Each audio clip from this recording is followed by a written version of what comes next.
बीडच्या 3 आमदारांनी आज मुख्यमंत्री देवेंद्र फडणवीसांची भेट घेतली। सुरेश धस, संदीप क्षीरसागर, अमरसिंह पंडित यांनी फडणवीसांची भेट घेत आरोपींवर कठोर कारवाई करण्याची मागणी केली आहे।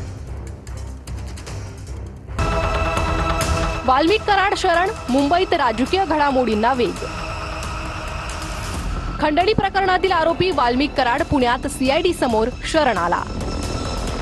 दरम्यान यानंतर बीडच्या 3 आमदारांनी मुख्यमंत्री फडणवीसांची भेट घेतली। सुरेश धस, संदीप क्षीरसागर, अमरसिंह पंडित यांनी फडणवीसांची भेट घेतली। वाल्मिक कराडवर मोठी कारवाई करण्याची तिन्ही आमदारांनी फडणवीसांकडे मागणी केली आहे।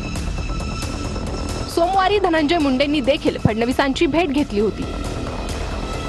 फडणवीसांच्या उपस्थितीत बैठकीचं आयोजन केलं होतं आणि या बैठकीला मुंडे उपस्थित होते। दरम्यान भाजपा आमदार अभिमन्यू पवारांनी देखील फडणवीसांची भेट घेतली होती। बीड हत्या प्रकरणातील जनभावना अभिमन्यू पवारांनी फडणवीसांना सांगितली होती।